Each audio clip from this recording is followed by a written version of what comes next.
बिस्मिल्लाहिर्रहमानिर्रहीम। अस्सलाम वालेकुम नाज़रीन, मैं हूं लियाकत हुसैन और आप देख रहे हैं यूट्यूब चैनल। बड़े अरसे बाद एक अच्छी खबर मेरे हाथ लगी है। मैं तरस गया था कि आप लोग को कोई अच्छी खबर सुनाऊं। तो लाहौर हाई कोर्ट का एक बहुत ज़बरदस्त फ़ैसला आया है। लाहौर हाई कोर्ट ने पाकिस्तान तहरीक इंसाफ की दरख्वास्त मंजूर कर ली है जो उन्होंने इलेक्शन की डेट देने के हवाले से की थी। इस पे जस्टिस जवाद हुसैन साहब का बहुत ही तारीखी फ़ैसला, जो कि कल भी एक अंदाजे के मुताबिक उन्होंने जिस तरह से बुलाया और जिस तरह से गवर्नर साहब को बोला कि गवर्नर पंजाब को कि आपको निगरां हुकूमत का सेटअप से पहले अनाउंस करनी थी इलेक्शन की डेट, और आपने क्यों नहीं की। और आज उन्होंने सबको पेश होने के लिए बोला था। और जो लास्ट व्लॉग था मेरा, उस वक्त ये फैसला तहरीर किया जा रहा था तो मैं नहीं सुना सका आपको। और उसके काफ़ी देर बाद, उसको डिले के बाद अब वो फ़ैसला सुना दिया गया है। जस्टिस जवाद हुसैन का जो फ़ैसला है वो बहुत ही ज़बरदस्त और तारीख़ में एक सुनहरी हुर्फ से लिखा जाएगा। तो उन्होंने फ़ैसला सुना दिया है कि हुकूमत इलेक्शन कमीशन को हुक्म जारी किया है कि 90 दिन के अंदर अंदर डेट दे दें और शेड्यूल अनाउंस करें। शेड्यूल अनाउंस करने का हुक्म भी दे दिया और इलेक्शन की तैयारियों के हवाले से भी उन्होंने कह दिया है, हुक्म जारी कर दिया है। तो अब जी एक मरहला, एक बाब जिसके लिए असम्बलियाँ तहलील की गई थी वो तो पूरा हुआ। और आइन, जो एक आइन की बहरान आया हुआ था या आने वाला था, उसके हवाले से अब एक अच्छी खबर आ गई है कि अब जो है 90 डेज़ के अंदर पंजाब में इलेक्शन हो जाएंगे और केपी के हुकूमत का भी सेम अनाउंस हो जाएगा तकरीबन, क्योंकि अब इन दोनों सूबों की इलेक्शन होने जा रहे हैं। तो वो इमरान खान साहब तो इस हवाले से पहले ही तैयारियां कर रहे थे। दूसरा PMLN की तरफ से भी तैयारियां हो रही थी, उनके टिकट वगैरह सब अनाउंस किए जा रहे थे। तो उसके साथ ही जो है अब इस चीज़ में तेज़ी आ जाएगी। और एक चीज़ और मेरी याद रखिएगा, इस वक्त जो है एक तो ज़मान पाक में जश्न है और पाकिस्तान तहरीक इंसाफ के जो लोग हैं वो बहुत खुश हैं। लेकिन एक चीज़ मेरी याद रखिएगा, अब जो है एक तरह से गिरफ्तारी की इमरान खान साहब के जो तैयारी थी उसमें तेज़ी आ जाएगी, उनके ऊपर केसेस में तेज़ी आ जाएगी, उनके जो उनकी नाअहली करने के वो है उनके ऊपर तेज़ी आ जाएगी। और प्रोपोगंडा, जो तस्वीरें, जो वीडियोस, जो एक तरह से प्रोपोगंडा किया जा रहा है, उन सब के अंदर बहुत तेज़ी आने वाली है। ये मेरा अपना एक आपके आइडिया है कि ये अब ये काम तेज़ शुरू हो जाएगा। दूसरी तरफ चलते हैं तो जी नून लीग का जो वोट दो का इज़्ज़त था वो धड़ाम से तख्ता हो गया है, क्योंकि उनके अपने ही जो कैप्टन सफदर है, यूथ के सदर हैं, उनके 60 साल के जो उनके दामाद हैं, क्योंकि ये सब जितने बड़े बड़े ओहदे हैं ये अपने घरों पे ही रखते हैं, ये बाहर नहीं देते। कारकुनों को सिर्फ नारे लगाओ और बस इलेक्शन में कंटेस्ट करने तक, और यहाँ तक है जो वज़ीर आला पंजाब हो गया, वज़ीर आज़म, सदर, ये वो सब इनके अपने पास ही होते हैं।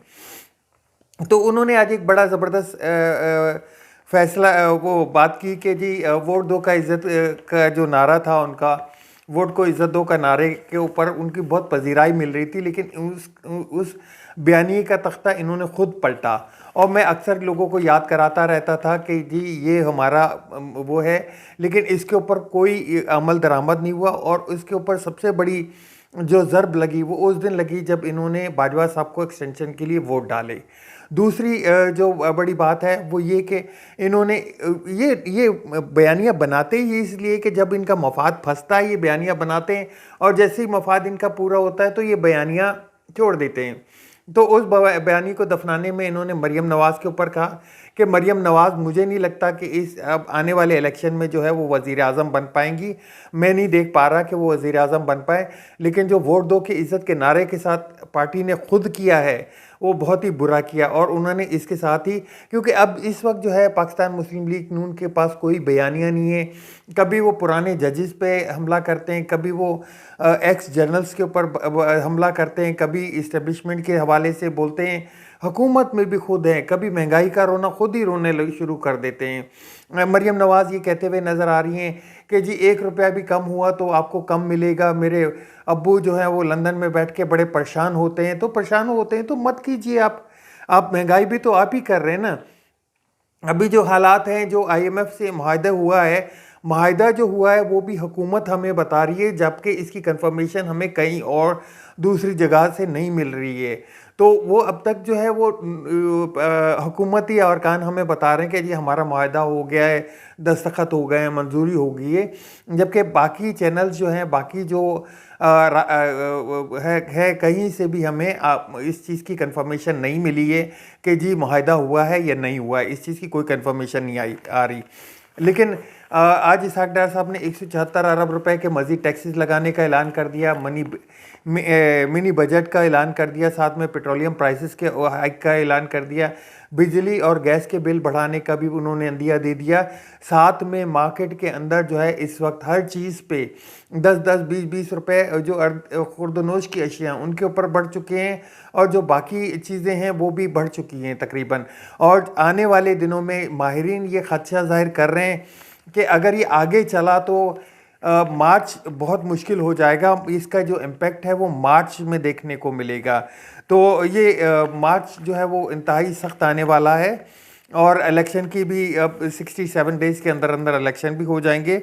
और दूसरा हम चलते हैं बाजवा साहब के हवाले से। जो बाजवा साहब का कल का कॉलम था जो उन्होंने जावेद चौधरी के हवाले से लिखवाया हुआ था, उस पर बड़ी बातें हो रही हैं, और बहुत जो है उन्होंने एक जो बात की थी कि इमरान खान इस मुल्क के लिए बहुत ही ख़तरनाक होते जा रहे थे, और मैंने यही इसकी जो है वो लेके अपनी जो एक तरह से कह लें कि करैक्टर की वो नफ़ी करते हुए या अपनी साख को ख़तरे में डालकर, और मैंने ये फ़ैसला किया, और ये फ़ैसला अब मुझे गलत नज़र आ रहा है, ये गलत हो गया। बाद में उन्होंने इस चीज़ की तरदीद भी की, और जावेद चौधरी साहब का भी आया, जो मैं आपको लास्ट व्लॉग में बता चुका हूँ कि वो कह रहे हैं कि मैंने ऐसा कोई जुमला नहीं कहा। असद उमर साहब ने इस हवाले से एक बात की कि बकौल जावेद चौधरी बाजवा साहब कहते हैं कि वो इस नतीजे पे पहुँचे कि इमरान खान साहब जो हैं वो हुकूमत के लिए बड़े ख़तरनाक बन चुके हैं, और खुदा न खास्ता वो रहे तो मुल्क नहीं रहेगा। बात तो उनकी गलत साबित हो ही चुकी है, लेकिन एक और चीज़ उन्होंने ऐड की कि इस चीज़ का फैसला करने का हक उनको किसने दिया। इस चीज़ पे उन्होंने सोचा ही क्यों? ये फैसला तो पाकिस्तान की आवाम करेगी। जब इलेक्शन होंगे पाकिस्तान आवाम के पास जाएंगे, पाकिस्तान आवाम जो चाहेगी वो करेगी, क्योंकि इस मुल्क का हाकिम जो है वो अल्लाह है, अल्लाह के बाद इस मुल्क की आवाम है, उन्होंने इस मुल्क का फ़ैसला करना है। तो आप लोग को किसने इजाज़त दी कि आप इस चीज़ों पे फ़ैसला करें कि कौन इस मुल्क के लिए ख़तरनाक है और कौन इस मुल्क के लिए फ़ायदे में है? ये तो आवाम डिसाइड कर लेती है। आवाम हर 5 साल बाद इलेक्शन होते हैं, अवाम के सामने अगर इमरान खान साहब आते तो इमरान खान साहब को खुले तरीके से वो उस चीज़ का जवाब मिल जाता कि उनकी अवाम में उनकी मकबूलियत ही ना रहती। तो ये उनका बयान था। मज़ीद जो है अब आने वाले दिनों में देखते हैं कि जी महंगाई किस हद तक पहुंची है, और मुझे कहीं से कंफर्मेशन मिल गए IMF की मुआहदे के हवाले से, तो मैं वो भी आपको अपडेट करूंगा। साथ में ओवरसीज़ पाकिस्तानियों का केस है। मैंने आपको पिछले व्लॉग में भी बताया था कि 2-3 केसेस जो हैं वो बहुत अहमियत के हामिल हैं। एक तो ये केस जिसका आज मामला हल हो गया कि आइन के मुताबिक जो है इलेक्शन होने जा रहे हैं। दूसरा जो एक तो साइफर का मामला अटका हुआ है। तीसरा जो है ओवरसीज़ पाकिस्तानियों का जो केस है वोट का हक, वो उनको लाजमी मिलना चाहिए, जिस पे क्योंकि हम देखें इस वक्त भी इमरान खान साहब यही कह रहे हैं कि अगर इस मुल्क को कोई बचा सकता है तो वो इस वक्त जो है इतने पैसों की अशद ज़रूरत है, तो सिर्फ वाहिद जो पाकिस्तानी अवाम है वो जो ओवरसीज़ पाकिस्तानी हैं वो इस मुल्क से इस मुसीबत से निजात दिला सकते हैं कि वो बहुत बड़ी तादाद में पैसे भेजें, इन्वेस्ट करें यहाँ पे, और उनके इन्वेस्ट ऐसा कानून बनाया जाए कि उनके इन्वेस्ट को एक तरह से महफूज किया जाए। क्योंकि पिछले दिनों में आपने देखा होगा कि बड़े कोई प्लाट लेता था तो प्लाट पे कब्जा हो गया, किसी ने कोई जगह ली तो वो कब्जा हो गई, गाड़ी ली तो वो छिन गई। तो ये इन चीज़ों को वो करना होगा, तो ओवरसीज़ का जो कॉन्फिडेंस है वो भी डेवलप होगा, और ओवरसीज़ पाकिस्तानी ही इस मुल्क के ऊपर समझे कि इस मुल्क की को इस मुश्किल में से निकाल सकते हैं।